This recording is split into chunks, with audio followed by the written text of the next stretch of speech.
¿Qué tal? Muy buenas noches, bienvenidos a este espacio de periodistas de a pie aquí en Rompeviento, televisión por internet. Estamos esta noche Verónica García de León. Hola, ¿qué tal? Buenas noches. Y su servidora Elia Baltazar. Y bueno, esta noche vamos a platicar sobre un tema que ha ocupado de manera progresiva y cada vez más amplia los espacios de la prensa, que tiene que ver con esta crisis humanitaria, como la han llamado algunos medios, de los niños migrantes que atraviesan México con rumbo a la frontera de Estados Unidos. Es un tema de preocupación para varios gobiernos, empezando por el de Estados Unidos, México y los países centroamericanos. Así que para hablar de este tema va a estar con nosotros Carolina Carreño. Ella es la coordinadora de atención y servicios de la organización Sin Fronteras, que va a platicar sobre este tema. Y además tenemos otro tema también bien interesante esta noche, Vero. Súper interesante. Va a estar con nosotros Fernanda Hoppenheim, que es coordinadora de Poder. Es una organización que se encarga de seguir, de hacer público la rendición de cuentas y la transparencia de las empresas, de promoverla a través de una plataforma que publica una base de datos o que hace accesible una base de datos para conocer datos de empresas que quizá no podríamos conocer de otra manera. Entonces nos va a platicar sobre una historia en la que está involucrada Apple y su relación con extracción de oro, de algunas mineras en México. Dos mineras mexicanas. Dos mineras mexicanas, un estudio que nace a partir de esta base de datos y de este cruce de información, y pues en sí del proyecto tan interesante que han emprendido en México. De nueva cuenta, la sociedad civil, un paso adelante de las autoridades en materia de transparencia, poniendo el dedo, poniendo el ojo en lo que más nos interesa, que es ver estas relaciones de poder, dinero, decisiones que a todos nos importan. Así que pues vamos a un corte y regresamos para comenzar con este programa de Periodistas de a pie.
Bueno, pues estamos de vuelta en Periodistas de a pie y como les comentamos al inicio de esta transmisión, pues vamos a platicar con Carolina Carreño. Ella es coordinadora de atención y servicios de la organización Sin Fronteras, una organización que apoya, que hace un trabajo, digamos, de documentación en temas migratorios, y vamos a conversar con ella con un tema que yo creo que a todos nos importa, en el que todos hemos puesto especial atención en las últimas 3 semanas, por lo menos, que tiene que ver con los niños migrantes en tránsito por México, niños migrantes no acompañados, como han especificado algunas organizaciones. Y bueno, Carolina, muchísimas gracias por acompañarnos, por estar aquí con nosotros. Gracias, buenas noches por la invitación, Elia, Verónica, gracias. ¿Qué está pasando? ¿Qué está pasando en la frontera? ¿Por qué en este momento esta tensión? ¿Qué factores se juntaron? ¿Qué pasó en el tema de los niños? Es un asunto, que no es nuevo, sin embargo, ha llegado a un punto que ha llamado la atención de todos, de los medios, de las organizaciones y de los gobiernos, al grado de que, bueno, el presidente de Estados Unidos, Barack Obama, se ha manifestado al respecto, ha convocado a los gobiernos de Centroamérica a atender el problema e incluso ha asignado fondos de atención para los niños migrantes. ¿Qué está pasando en México con el tema, Carolina? Bien, pues yo creo que, como bien dices, no es un tema nuevo, no es un tema que desafortunadamente desde hace muchos años hemos venido identificando, por lo menos Sin Fronteras, durante nuestras visitas a las estaciones migratorias, hemos visto cómo los niños, niñas, adolescentes, ya sea acompañados o solos, niños se encuentran detenidos con la idea de llegar hacia Estados Unidos y son detenidos por las autoridades migratorias para evitar llegar a este país. Y en este momento se visibilizó mucho esa problemática, pero también tiene que ver con que las condiciones en los estados, en los países de origen, ¿no? Tanto Centroamérica e incluyendo México también, pues la violencia tanto social, estructural, se ha ido desbordando, ¿no? Y eso ha tenido que ver con la expulsión cada vez más de los niños y niñas, ¿no? Que viajando solos. Hemos visto que cada vez más también en nuestras visitas a las estaciones migratorias, que la participación de los niños ya dejó de ser solo de los adolescentes, ¿no? Nos encontrábamos en años anteriores con adolescentes de 15, 16, 17 años y ahora cada vez más nos encontramos a niños más pequeños. Y esto también te está hablando de que la violencia está permeando como en a diferentes niveles, ¿no? Niños que viajan solos. Niños que viajan solos.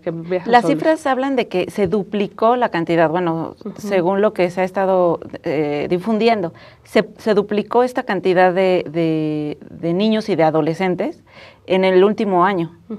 ¿Tiene que ver solo con la cuestión de violencia en estos países? Pues yo creo que son varios factores, ¿no? La violencia, por un lado, ¿no? La violencia directa, la violencia que ocurre dentro de las familias, pero también la violencia social, el incremento cada vez más de las pandillas que quieren reclutar a los niños para que participen en ellas, la violencia en el sentido de la poca infraestructura, a lo mejor para poder brindar atención a los niños, a los jóvenes, ¿no? Oportunidades de salud, de educación, de empleo, pero también tiene que ver con que muchas de las familias de los padres de estos niños se encuentran en Estados Unidos y buscan también la reunificación, ¿sí? Entonces creo que son como una serie de razones por las que también ha ido incrementando la violencia, ¿no? En México, por ejemplo, todo el crimen organizado, el combate contra el narcotráfico también ha hecho que se desplace a que muchos niños busquen también salir, ¿no? ¿Qué papel ha desempeñado el gobierno mexicano en esta crisis, como le han llamado? ¿Qué atención, qué protocolos, medidas, acciones tendría que tomar o está tomando el gobierno mexicano desde su punto de vista? Yo creo que el papel de México a lo largo de estos años ha sido mucho relacionado al tema de seguridad nacional, ¿no? En el tema migratorio mucho ha estado enfocado las políticas, los programas a buscar contener la migración, ¿no? Y no por nada, por ejemplo, en el estado de Chiapas hay 10 estaciones migratorias, ¿no? Porque lo que justo busca es detener y regresar a las personas a sus lugares de origen. Entonces ha estado muy relacionado a la seguridad nacional y en ese mismo sentido, esa misma visión la ha estado trasladando hacia los niños, ¿no? Y entonces se sigue deteniendo a los niños como si fueran, bueno, en realidad no tendría por qué haber la detención, ¿no? Sin embargo, bueno, al menos es una postura que tenemos en la organización y esa misma postura la lleva hacia los niños y a las niñas, ¿no? Que también los detiene, también están en las estaciones migratorias. ¿En las mismas condiciones que los adultos? En las mismas condiciones que los adultos. ¿Esto qué significa? ¿Cuáles son? O sea, este tipo de condiciones, ¿cuáles son? Bueno, pues generalmente cuando una persona migrante es detenida de manera que se encuentra en el país de manera irregular, son llevadas a las estaciones migratorias o a las estancias provisionales y ahí pues permanecen durante el tiempo en que van a ser deportadas a sus países, ¿no? Se supone que tendrían que revisar caso por caso. En el caso de los niños y niñas tendrían que revisar si esos niños podrían ser sujetos a protección internacional, es decir, por ejemplo, solicitar asilo y que se les reconozca como refugiado. O en el caso, a partir de la nueva ley de migración, hay un supuesto en el que los niños no acompañados pueden lograr la regularización y, sin embargo, nosotros no hemos sabido hasta el momento de casos que hayan podido regularizarse siendo menores de edad bajo esta vía, ¿no? Pero ¿qué tan transparente está siendo la información o ustedes qué tanto están pudiendo también acceder a esa información? Y por otro lado, decías que ustedes no están a favor de esta contención. Es por lo mismo, porque tendría que haber otras maneras o, bueno, atender primero otras formas, sí. descartar otras vías. Sí, nosotros como organización estamos en contra de la detención de personas migrantes. Eso es como niños o adultos. Niños o adultos. Estamos en contra de la detención. De hecho, en México desde 2008 se erradicó como considerar la migración irregular como un delito. Así es. Entonces, bueno, pues de entrada no tendrían que haber estos centros. Bueno, existen. Entonces, lo que nosotros promovemos es que hubieran alternativas a la detención, particularmente solamente, por ejemplo, para niños, niñas, adolescentes, familias, solicitantes de asilo, tendrán que haber otras formas de regularizar su situación o de ver si son, o analizarse si es el caso de que habría que deportarse, bueno, pues llevar otro proceso no estando dentro de las estaciones migratorias, ¿no? En el caso de los niños, bueno, si bien migración desde hace muchos años se ha señalado que una buena práctica es contar con oficiales de protección para la infancia, que se supone que son oficiales que están capacitados para atender a los niños. En la práctica, al menos durante nuestras visitas a las estaciones migratorias, pues no vemos que realmente estén capacitados para atender a los niños, ¿no? A veces, muchas veces, estos oficiales solo es que tienen la función nada más de dedicar tiempo a ellos, pero no vemos que realmente estén capacitados para hacer la detección de personas que puedan beneficiarse, por ejemplo, de la protección internacional. Estamos hablando de solicitar asilo, de que realmente se considere el interés superior de los niños, claro, y que entonces se vean realmente cuál es la mejor medida para ellos, si regresar a su país o quedarse. Entonces, realmente eso creo que no lo estamos viendo cuando hacemos estas visitas, y que además documentamos también en el informe que recién presentamos, que se llama La Ruta del Encierro, y que es, exacto, y que estamos ¿en qué cámara estamos? En la 3, acá lo podemos presentar. Sí, este informe justamente lo que hacemos es ir a visitar las estaciones migratorias del Distrito Federal y en este caso del estado de Oaxaca, en donde podemos entrevistarnos con algunas personas y conocer cuáles son las condiciones que están ahí en detención, y nos hemos ahí encontrado pues a niños, niñas y adolescentes, y ellos nos van platicando por qué están aquí, cómo fueron detenidos, por qué migran y cuál es el procedimiento que van a seguir, ¿no? Es un tema realmente complicado. El tema ya ha llegado incluso al Congreso, a la Cámara de Diputados, donde se ha discutido. Estuvieron la semana pasada las autoridades de migración allí tratando de dar explicaciones, cifras que no concuerdan entre las diferentes instancias de gobierno, y el papel muy disperso, poco definido y poco responsable del DIF en el tema. No tenemos muy claro qué está haciendo ahí el DIF, pero bueno, vamos a ir a un corte, vamos a regresar para seguir conversando sobre este tema con Carolina Carreño, de la organización Sin Fronteras, un tema realmente sensible. Así que regresamos en un minuto a Periodistas de a Pie.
Estamos de vuelta en Periodistas de a Pie. Estamos conversando con Carolina Carreño, de la organización Sin Fronteras. Ella es coordinadora de atención y servicios.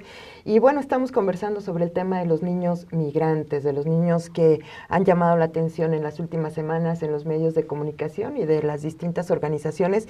Y por supuesto estamos hablando sobre las responsabilidades del gobierno mexicano, de las distintas instancias, entre ellas particularmente el DIF. En distintos espacios del Congreso caso de las organizaciones se ha cuestionado mucho el papel del DIF y de los gobiernos estatales, de los gobiernos estatales respecto de la atención que pueden proveer a los niños en tránsito, a los niños no acompañados que provienen de Centroamérica y también de México. Hay niños de México, del sur de México, que van en busca de sus familias o huyendo de alguna circunstancia hacia la frontera norte. Carolina, ¿qué está pasando con el DIF? Bien, yo creo que ahí el DIF no ha asumido como realmente un papel de liderazgo en el tema. Nos parece que ha estado muy desdibujado. Lo que nosotros sabemos es que cuando los niños y niñas son detenidos y son llevados a las estaciones migratorias, las estaciones están separadas por hombres, mujeres y adolescentes, varones. Y generalmente los niños que son menores de 12 años deberían ser llevados a un albergue del DIF o alguna organización que tenga algún convenio con la institución para poder mantener ahí al niño mientras se decide su situación jurídica. Eso es lo que lo que hasta ahora sabemos que ocurre.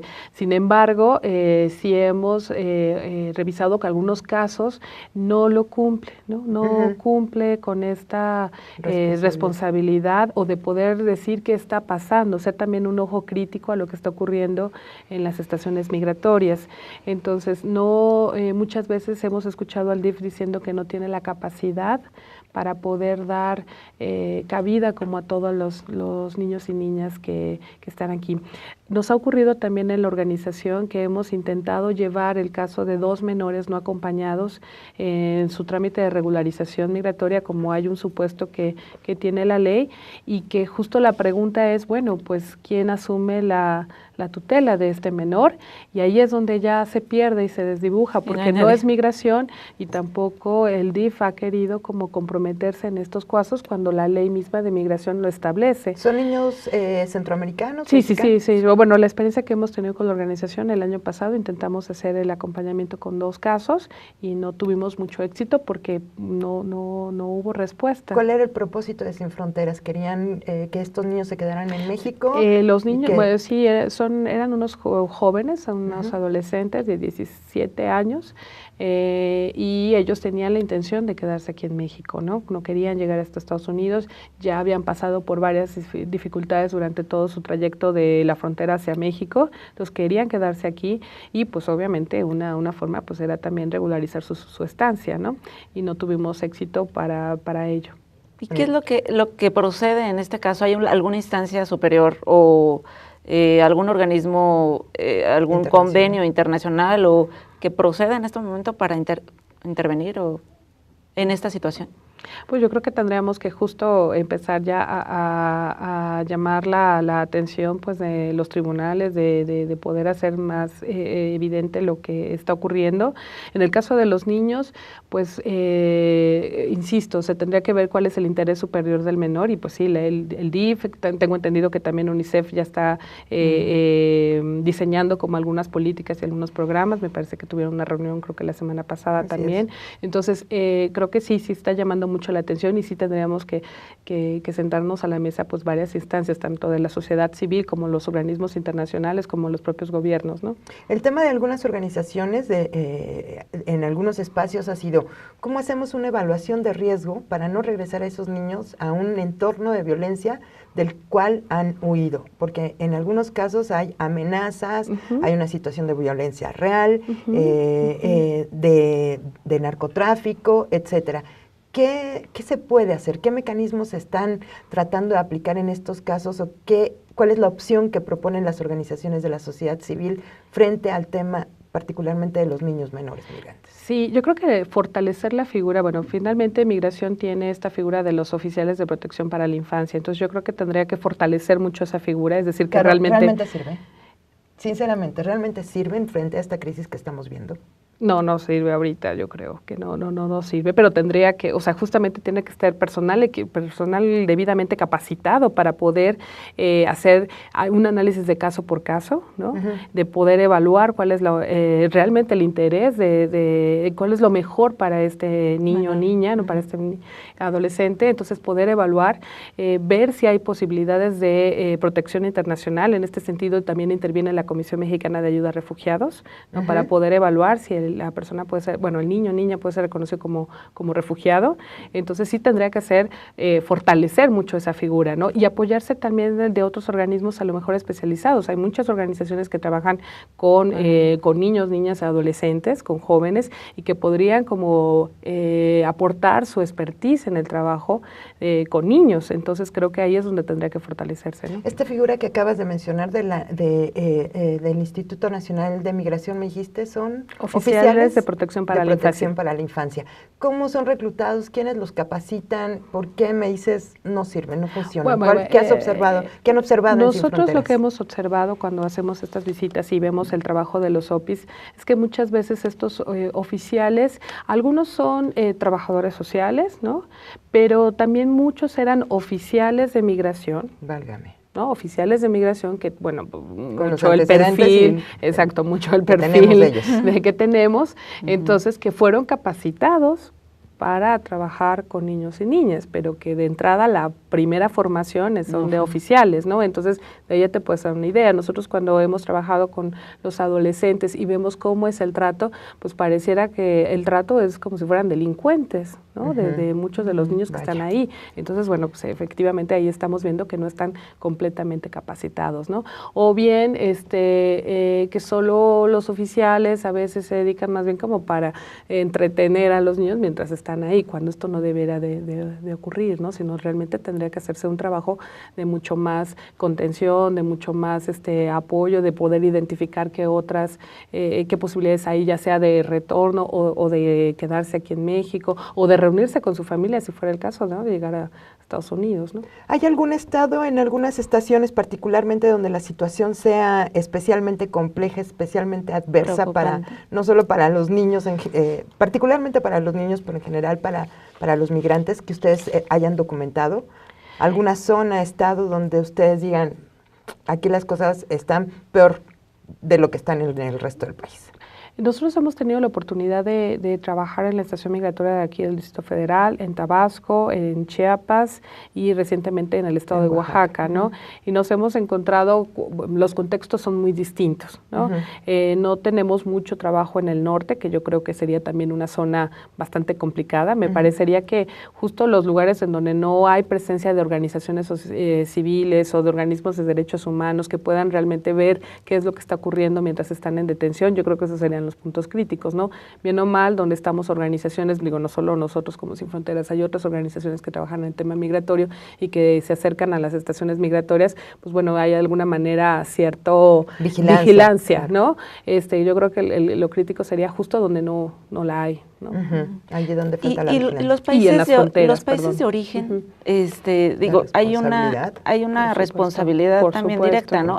Por supuesto. ¿Qué se está haciendo, sabes, en ese sentido, para definir un poco la situación también de los menores? Yo creo que los países de origen tendrían que trabajar mucho, pues tanto en las causas como en los efectos que está ocurriendo. O sea, ¿qué está obligando a migrar a los niños, no? Pues es toda esta violencia, la violencia social, violencia estructural, las situaciones de pobreza.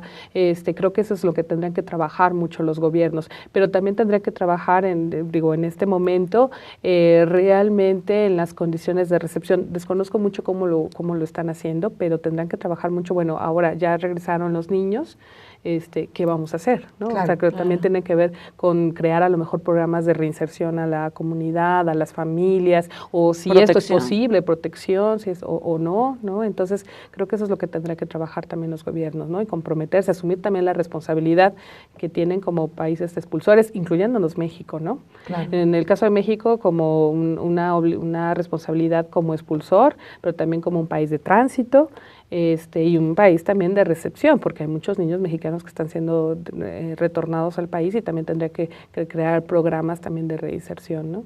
Según las autoridades, hay 80 programas de atención a migrantes en las distintas instituciones de gobierno, 80 programas que hasta ahora no conocemos ni dónde operan, ni quién los opera, ni cuál es el presupuesto de cada uno de ellos. Habría que ver si en alguno de esta maraña burocrática hay realmente un programa de atención para estos niños. Al menos yo en algunos momentos que he tratado de buscar información, por ejemplo en el DIF, que serían, me parece que los encargados de operar estos programas, yo no es tan accesible la información, ¿no? Al menos que se haga a través, me imagino que de transparencia, ¿no?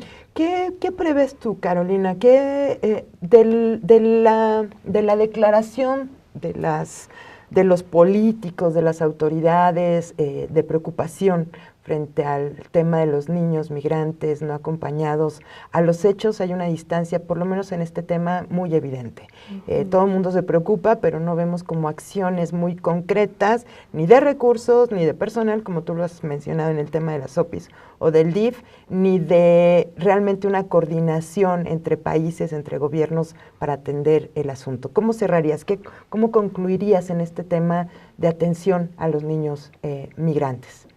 Yo creo que sí, me parece que sí, efectivamente ahorita estamos en un momento de crisis, pero que de no atenderse las causas, de no empezar a cambiar también el enfoque, ¿no? Porque estamos viendo más un enfoque de seguridad nacional, ¿no? Desde Estados Unidos, desde el propio México, y de no cambiar estos enfoques, pues me parece que sí se podrían agudizar más las cosas, ¿no? Realmente que la violencia se incremente, que los niños y niñas queden totalmente desprotegidos, ¿no? En el camino, que sigan siendo carne de cañón a lo mejor para los grupos delincuenciales, para, no sé, vivir otra ¿Hay serie de datos? cosas. ¿Hay datos sobre el nivel, el tipo de delitos de que son víctimas los niños migrantes? ¿Han ustedes documentado algunos casos? No, nosotros no, pero recientemente, justo ayer estaba leyendo un informe que sacó el Alto Comisionado de Naciones Unidas para Refugiados, el ACNUR, donde habla sobre la niñez migrante separada y no acompañada, y ellos hacen un poquito un perfil de los motivos de salida y de lo que pasan, de los riesgos que pasan. Entonces me parece un informe interesante. Nosotros no lo tenemos, pero creo que justo lo que se trata es empezar a hacer un poco más de documentación de esto, ¿no? ¿Crees que a partir de lo que vaya de lo que vaya a anunciar el presidente de Estados Unidos, también en ese sentido vayan a actuar los demás países? O sea, ese es, quizá en ese momento México, por el compromiso que siempre hemos visto que tiene con Estados Unidos más que con la población, se ponga las pilas para hacer algo, o por lo menos comenzar a hacer algo. Pues sería lo ideal, ¿no? Aunque nosotros, bueno, lo que creemos es que el enfoque de Estados Unidos sigue siendo, insisto, más en seguridad nacional, y México en el mismo sentido, y no lo está viendo como desde otro enfoque también, ¿no? La seguridad humana en el sentido de poder cuidar cuál es el interés superior del niño, de verlo cuál es lo mejor, ¿no? Creo que eso tendrá que cambiar. Se nos está acabando el tiempo, pero a ver, Carolina, cuéntanos dónde podemos encontrar la información de la que dispone Sin Fronteras, además de este informe, la ruta del encierro que presentaron recientemente el mes pasado, en junio, dónde podemos conseguir a la gente interesada, los periodistas que estamos interesados en el tema, pues información y dónde los podemos encontrar a ustedes. Pues pueden visitar nuestra página, es www.sinfronteras.org.mx, y también ahí mismo en la página pueden encontrar el vínculo con un micrositio donde estamos reuniendo toda la información en el tema de detención, no solo de documentación que hacemos Sin Fronteras, sino también de otras organizaciones en otros estados, y ahí pueden encontrar toda la información relativa a la detención. Pues muy bien, muchísimas gracias a Carolina Carreño, coordinadora de atención y servicios de la Organización Sin Fronteras. Muchas gracias por habernos acompañado. Gracias. Nosotros vamos a un corte y regresamos con otro tema de esos que nos gustan aquí en Periodistas de a Pie.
Bueno, pues estamos de vuelta aquí en su espacio de periodistas de a pie y vamos a conversar ahora con Fernanda, voy a ver si me sale tu apellido. Fernanda Hoppenheim, muy bien, Fernanda Hoppenheim. Ella es parte del equipo coordinador de la organización Poder y nos va a platicar de un asunto realmente interesante. No es un tema en que en los medios le pongamos particular atención, no sé por qué, creo que el tema de la cobertura de negocios y temas sociales a veces está muy diluida. Y recientemente publicaron en su página que acaban de sacar, ¿Quién es quién? Es un proyecto que le sigue la pista a los empresarios. Digamos que trata de hacer transparente esa información que a todos nos interesa sobre el tema de los proyectos de los empresarios, de dónde están los empresarios y quién es quién en el mundo empresarial mexicano. Y publicaron una nota muy interesante acerca de la compra de oro que está llevando a cabo Apple, la empresa de la manzanita, del iPhone y el iPad, etcétera, de oro mexicano. ¿Por qué no nos cuentas, Vero, de qué se trata más o menos este tema? Lo que entendemos es que ustedes como organización que trabaja en la promoción de la transparencia de las empresas, hicieron pues un seguimiento de información que es información pública, pero la gran labor de ustedes fue reunirla y fue seguirla, ¿no? Bueno, en ese estudio ustedes dan cuenta sobre algunas obligaciones a las que está sujeta Apple como una empresa pública, y se percataron de ciertas violaciones, bueno, de ciertos convenios con proveedores en esta obtención del oro, proveedores de empresas mexicanas, y que no estaban cumpliendo con todos los requisitos que la misma Apple como una empresa pública tiene el compromiso de seguir, ¿no? Pero quizá tú nos puedas platicar un poco más de este hallazgo a partir de la información que tienen, y posteriormente podemos platicar sobre esta plataforma en la que ustedes ponen esta información, no solo de esta empresa, sino de muchas empresas mexicanas. Sí, hola, buenas noches. ¿Qué tal, Fernanda? Bienvenida. Gracias por la invitación.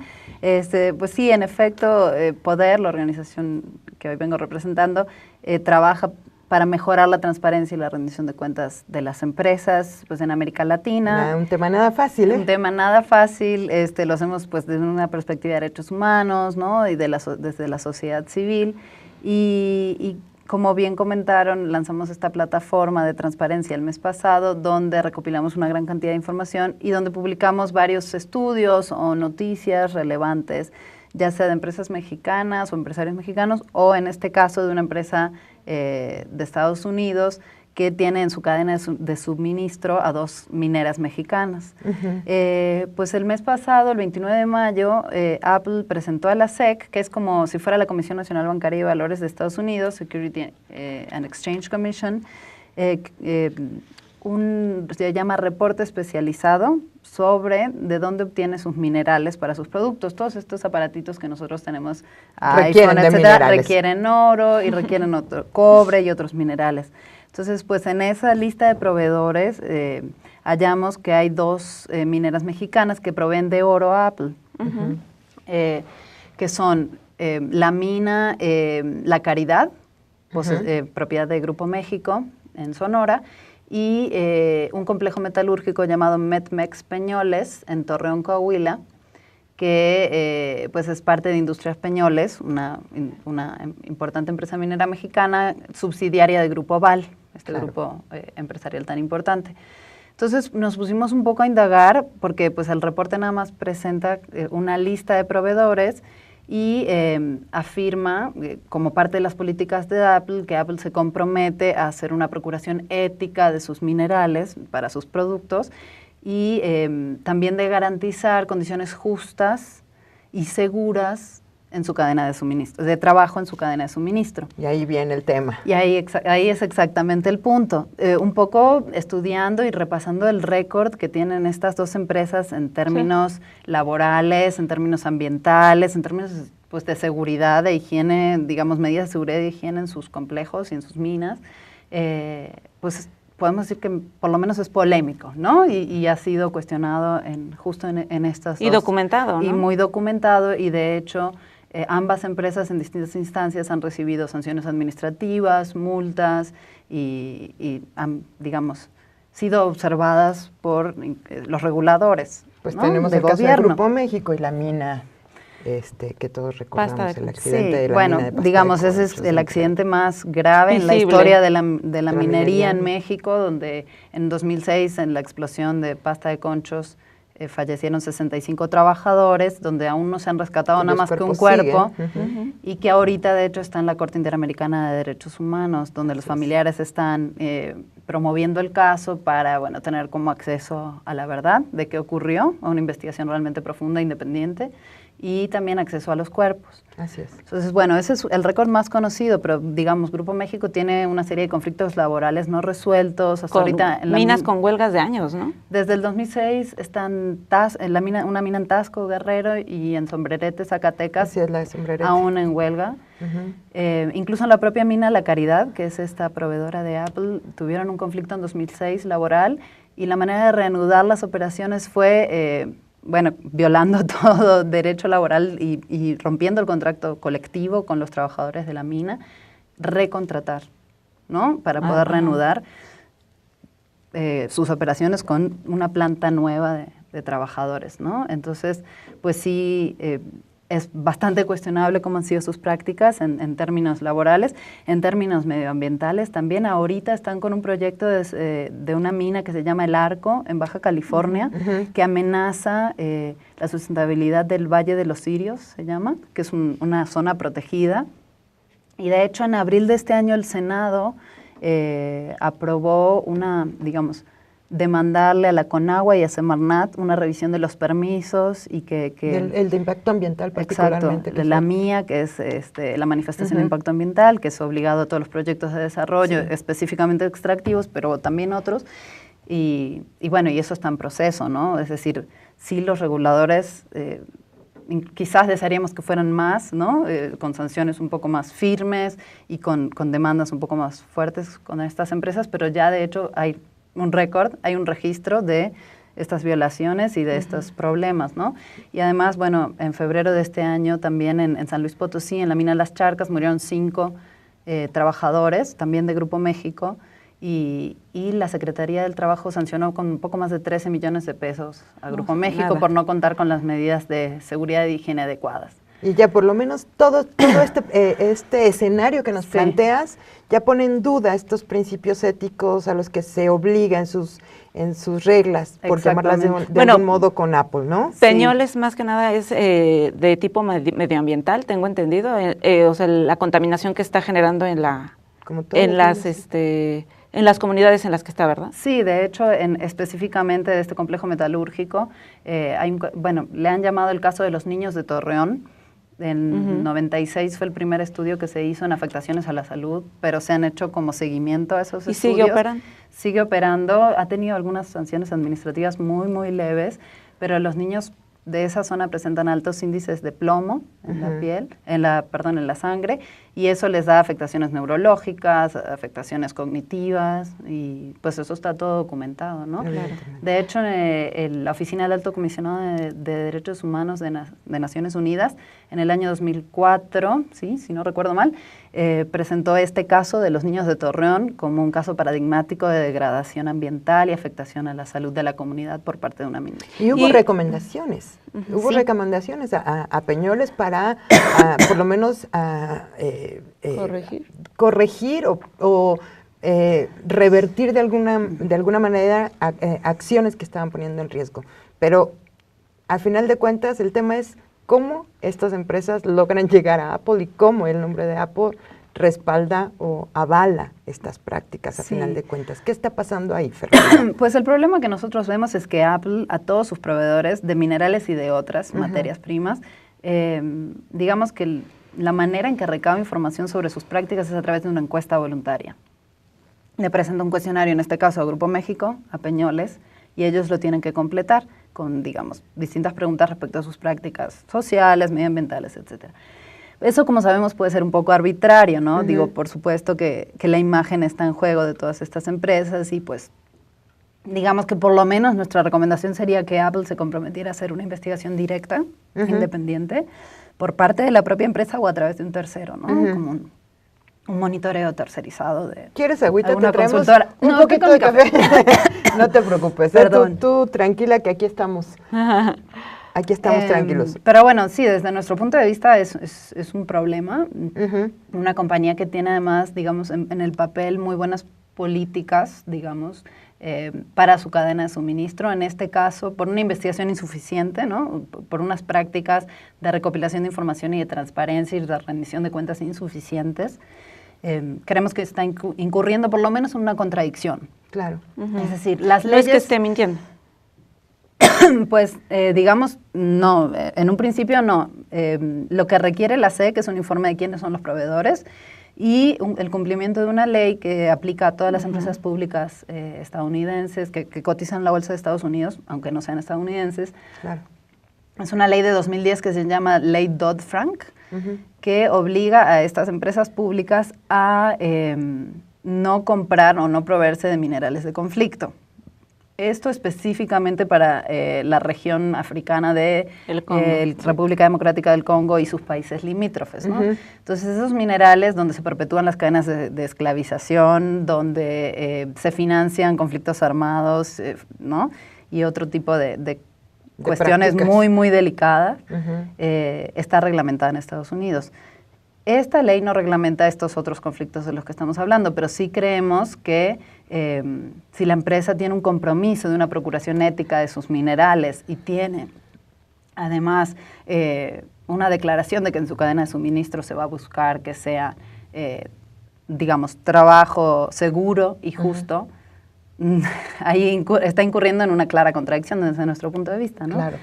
Mira, se nos está acabando el tiempo de este segmento. Vamos a aprovechar para que tomemos agüita y café. Aclaremos la garganta. Es un tema complicado. Y regresemos para seguir televisión. platicando, porque además Apple ya ha tenido otras acciones y sobre todo saber cómo le hacemos nosotros, Fernanda, desde la sociedad civil para alertar, por lo menos, como decimos en mi pueblo, quemar a empresas que no están llevando a cabo las prácticas a las que deberían apegarse en el ámbito internacional, porque aquí en México un poco nos hacemos como de la vista gorda, ¿no? Entonces, regresamos para seguir platicando este tema de Apple y su relación con Grupo Peñoles y Grupo México en el caso de la minería y sus prácticas tan cuestionadas.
Estamos de vuelta en su programa Periodistas de a Pie y estamos conversando con Fernanda Oppenheim. Oppenheim. Así está bien. Muy bien, así lo dejamos. Fernanda, ella es de la organización Poder y estamos platicando del caso de la relación Apple con dos de los más importantes grupos mineros en el país, además de los canadienses, por supuesto, que operan en México, es Grupo México y Grupo Peñoles, y este cuestionamiento que desde la sociedad civil, desde organizaciones como Poder, a través de un espacio del que vamos a platicar en un momento, esta cuestionable relación que de pronto establecen las empresas y que queda muy lejos de la vista de los ciudadanos y que es el motivo finalmente de que surjan organizaciones como Poder. Fernanda, estábamos platicando de esta cuestionable relación entre Apple con Grupo México y Grupo Peñoles y cómo esta relación de compra de oro cuestiona o por lo menos contradice los principios éticos de la empresa a la que ya se ha comprometido públicamente. Y te preguntábamos en el segmento anterior, ¿qué hacemos desde la sociedad civil? ¿Cómo cuestionamos, evidenciamos, presionamos? ¿Qué hacemos? ¿Qué nos toca a nosotros como ciudadanos para no quedarnos mirando no solamente los millones de esos señores, sino también un poco interviniendo en estas prácticas? Sí, mira, bueno, un poco desde donde surge el trabajo que hacemos en Poder es justamente ¿no? Como de generar información y análisis sobre estas cuestiones que son del interés público. Claro. Muchas veces los ciudadanos, organizados o no, ponemos un ojo muy particular en el gobierno, en la transparencia y la rendición de cuentas del gobierno, que es fundamental, por supuesto. Pero bueno, nosotros nos hemos enfocado nuestro trabajo a difundir información y análisis y tratar de comprender mejor qué pasa en el sector privado, ¿no? Claro. Con sus vínculos con el sector público, pero también, por ejemplo, como en el caso en temas de sus prácticas sociales, sus prácticas medioambientales, sus prácticas en derechos humanos, cómo se relacionan las empresas, incluso los vínculos comerciales que hay. Y bueno, y así fue que llegamos un poco al análisis de lo que pasó, que se difundió se difundió un poco esto de, bueno, si Apple le compra a 2 mineras mexicanas oro y hasta ahí, claro. Y pues el paso que damos nosotros es incluirle en el análisis social, ¿no? De qué está pasando y de alguna manera proveer pues a la sociedad de herramientas de información para que por lo menos estén más enterados de qué está sucediendo y eventualmente pues se puedan realizar estrategias, aunque sea de difusión de la información o de otro tipo. ¿Cuál es la importancia de este hecho como un hecho social? O sea, ¿cuál es la importancia de que una empresa de la magnitud de Apple, ¿no? Tenga este tipo de relaciones comerciales y ¿qué ustedes pretenden con el reporte en el sentido de hacia dónde apuntan? ¿Para qué corregir? O sea, ¿cuál es la recomendación que ustedes hacen, si es que la hacen o qué es lo que pretenden con el hacer visible también este estudio, ¿no?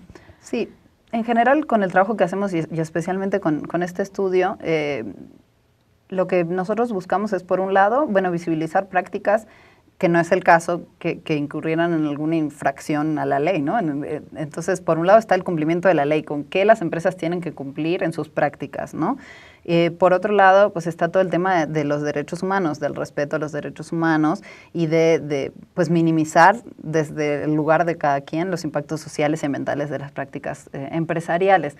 En este caso, Apple tiene una responsabilidad en cómo elige a sus proveedores, ¿no? Y dónde compra, en este caso, sus minerales, con la sociedad, de hacerlo de una manera en el cual asegure lo más posible ese respeto a los derechos humanos y ese trabajo justo, esa sustentabilidad, medidas de seguridad en su cadena de suministro, etcétera, como ellos mismos lo declaran en sus políticas. Entonces, pues es fundamental que desde la sociedad tengamos esa información para que nosotros también podamos ser garantes de esa rendición de cuentas, ¿no? Y claro. Por supuesto, los reguladores tienen un papel que cumplir, pero nosotros de la sociedad civil también podemos exigir mayor transparencia y podemos exigir que la rendición de cuentas sea mucho más cabal en medir cuáles son esos impactos y en minimizarlos, ¿no? Y en hacerse responsables. Ustedes también tienen un estudio que entiendo que es a través del cual ustedes empezaron a operar aquí en México, y un estudio muy interesante que habla sobre los hombres de negocio y la concentración de riqueza en México en unas cuantas manos. Digo que eso quizá no sea nuevo y lo sepamos muchos, pero ustedes hacen un análisis detallado de esto. ¿Nos puedes compartir un poco de esto y hablar sobre cómo empezaron aquí en México a partir de este estudio? Sí, este estudio es como con el cual lanzamos esta plataforma que se llama ¿Quién es quién Wiki? Es un sitio de datos abiertos, software libre, de acceso gratuito. Por favor, lo pueden visitar en www.rindecuentas.org o seguirnos en Twitter, @quienquienwiki.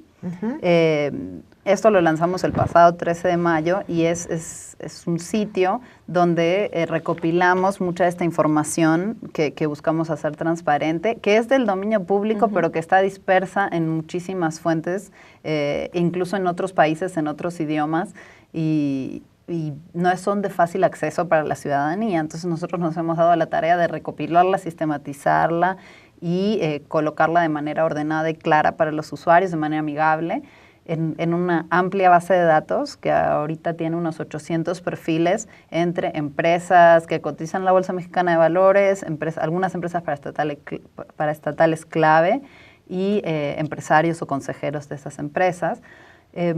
Y pues este trabajo de recopilación además nos ha provisto de mucha información para hacer pues, estudios, análisis, artículos, y tratar de comprender un poco más como no solo presentar esta información, sino que además tratar de desmenuzarla un poquito más y analizarla desde el punto de vista de la sociedad civil. Evidenciar esos hilos finos que de repente o no vemos o no nos quieren enseñar.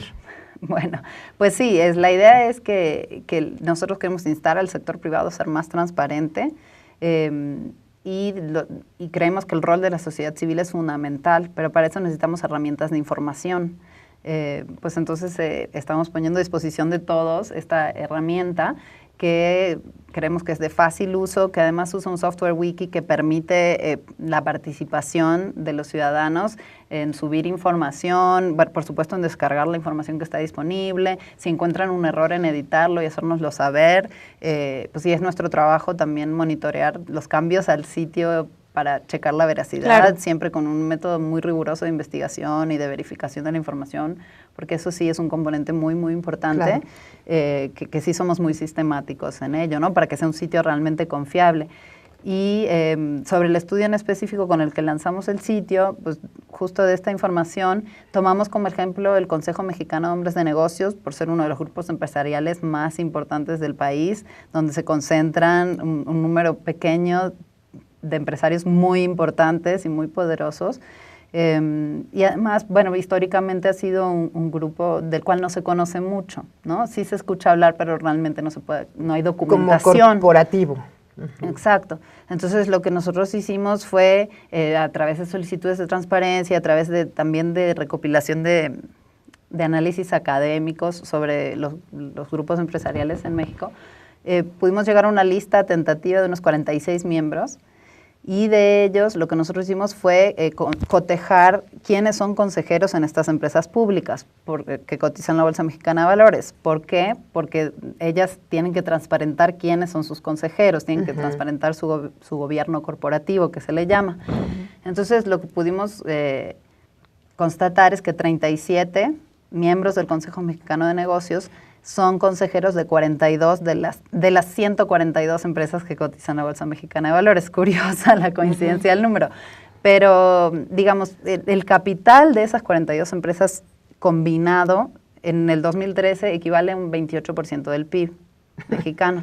Entonces, pues estos señores se sientan en todas estas mesas que son las que definen los destinos de las inversiones y del capital de estas, en este caso, 42 empresas. Digamos, tomamos una muestra que es un ejemplo, no solo de la concentración de la riqueza que todos ya conocemos, porque aquí no estamos hablando de propiedad, o sea, digamos, este capital no es de ellos, pero ellos deciden sobre ese capital. Va más allá de eso. Entonces, pues bueno, es un ejemplo del tipo de estudios que hacemos en este sitio, al cual pueden acceder todas las personas y descargar y consultar en línea. Y la idea es mostrar como los mecanismos en los que operan un poco el sector privado Y bueno, y también un poco fomentar la responsabilidad, no desde el punto de vista de responsabilidad social empresarial, que no se confunda, ajá, sino más bien como de que rindan cuentas a la sociedad, porque son actores muy importantes, ¿no? Claro. Fernanda, se nos está acabando el tiempo y no te quiero cortar a mitad de ninguna frase, pero es muy importante esto, colaborar. Se puede colaborar, evidentemente habrá una curaduría de información. Exacto. De lo que los ciudadanos, quienes estamos interesados, podamos aportar a esta página. Repítenos dirección, ¿y cómo colaborar? Su cuenta en Twitter y para despedirnos, ¿dónde los encontramos? Muy bien. La dirección del sitio es www.rindecuentas.org. Allí pueden existir dos mecanismos de participación. Por un lado, editar directamente los perfiles wiki, ¿no? Se crea una cuenta en la cual no tienen que dar ningún dato, porque sí somos muy cuidadosos en proteger la privacidad de los usuarios. También tenemos muchas medidas en ese sentido. Y subir información la cual va a ser, como decías tú, verificada, o sea, sí hay una responsabilidad del equipo editorial de verificar y asegurar la veracidad de esas fuentes que están citando los usuarios. Y por otro lado, pues nos pueden mandar un correo, nos pueden contactar a través del Twitter @quienquienwiki, si desean algún otro tipo de colaboración. A veces hay, digamos, académicos, periodistas, defensores de derechos humanos o ciudadanos que les interesa escribir. Seguramente los periodistas te vamos a dar mucha lata, seguramente estaremos varios interesados, por lo menos aquí en esta mesa ya te ganaste una colaboradora. Dos colaboradoras, o sea, ya vamos a dobletear en Periodistas de a Pie y con Fernanda en Quién es Quién, ¿no? Su página wiki de esta organización Poder. Les deseamos mucha suerte, esperemos que mucha gente contribuyan. Así que ya nos vamos, Verónica, muchísimas gracias. Nos despedimos de su programa Periodistas de a Pie. No se vayan, Fernanda, muchísimas gracias por acompañarnos. A ustedes. Gracias. Verónica García de León. Elia Baltazar. Elia Baltazar en cámaras. Y bueno, pues ya, nos vamos. Quédense, el siguiente programa está Luis Hernández Navarro. Sóplenme, porque esa parte siempre la hice Alberto, así que bueno, quédense con Luis Hernández Navarro en el siguiente programa. Gracias. Fernanda. Gracias.